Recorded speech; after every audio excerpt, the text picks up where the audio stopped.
I'm Eileen Conn and I live in Peckham. I've lived here for over 40 years and I've been very active in the community in one way or another during that time. I've been particularly active in the last 15 years or so on development issues arising in Peckham Town Centre. And Peckham Town Centre is full of wonderful buildings from the 17th century all the way up to today. And I myself experience it as a living museum. And one of the things that we started to say a few years ago was, look up in Peckham. And that was because you see the wealth of history in Peckham buildings when you lift your eyes from scurrying along the street and look up and you see the most amazing buildings that have come down to us over the centuries from the past. And in the last 15 years or so, I've taken a particular interest for a number of planning reasons in what's happening in Peckham Town Centre.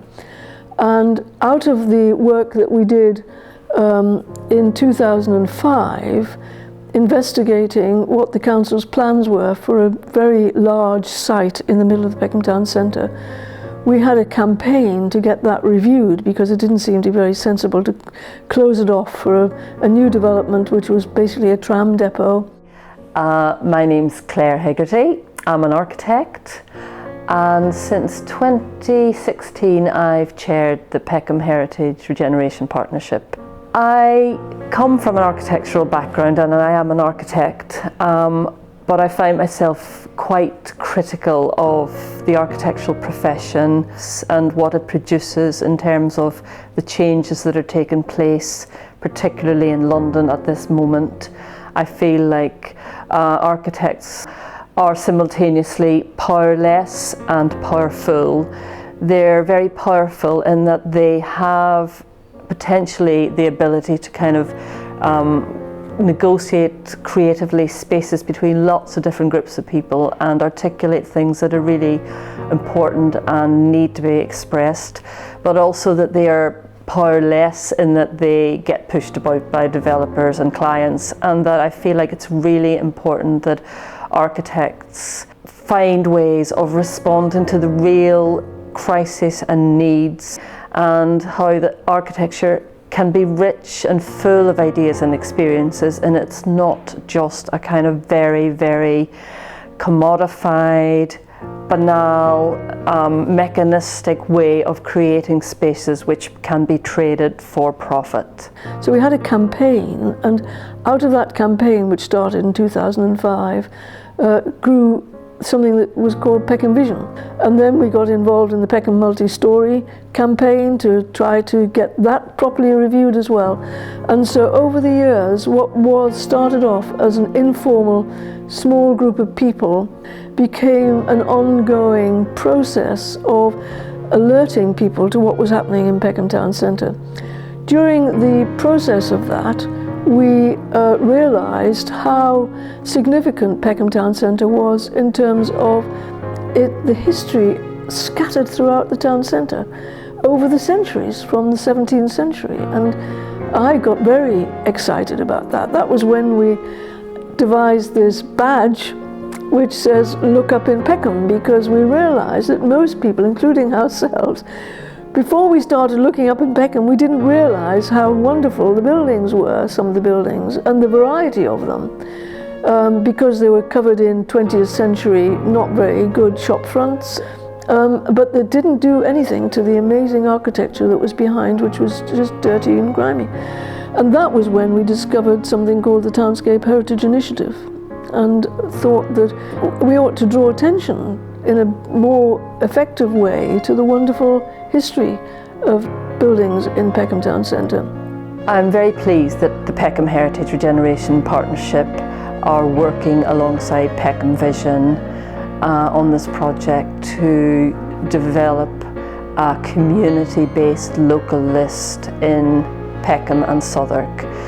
And one of the real core driving ideas for me is this idea that architecture and the built environment and the sort of physical world that we live in is full of ideas and has got the potential to reveal ideas about human culture, human interaction, and reveal beauties and stories that are sometimes hidden.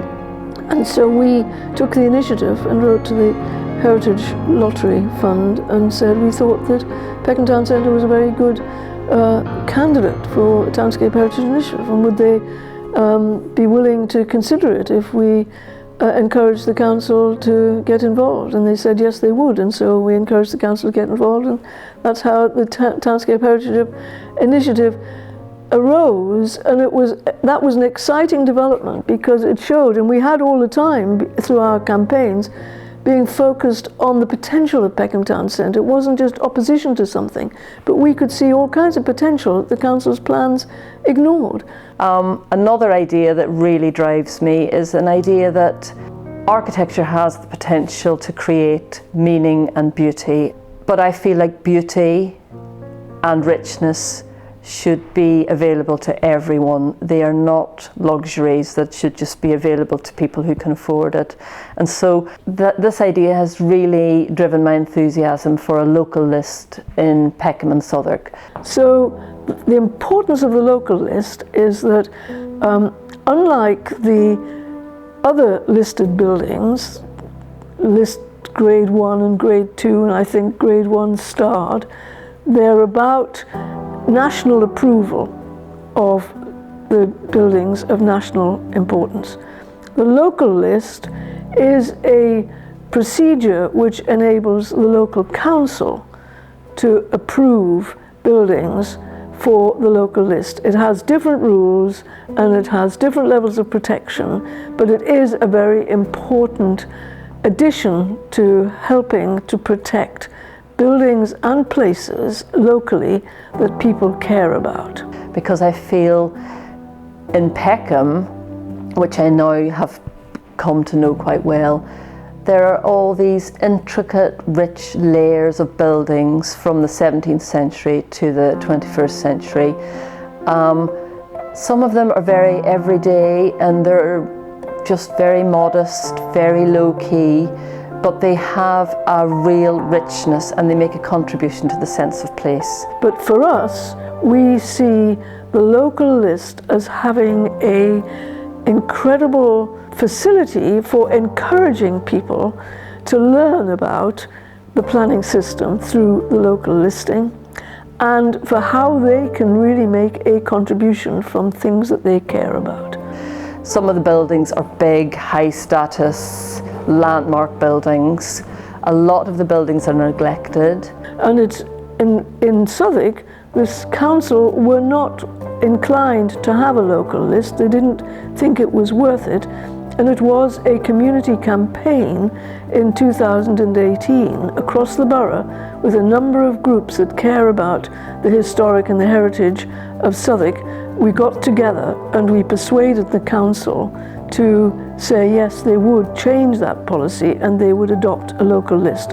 In the meantime, we want to take an initiative which encourages people all over the borough to identify buildings and places that they think are of such importance locally that they should be considered for the local list. And it beggars belief that these buildings have no protection whatsoever, that they are there waiting to be changed, plundered, destroyed. And I feel that the development of a local list is a way of saying, looking at what we have here, engaging with people and inviting people and encouraging people to tell us what they know about these buildings and what they think about them, and to tap into the stories and the experiences that are embedded in these spaces and buildings around us. And the Townscape Heritage Initiative was really another example of what happens when local people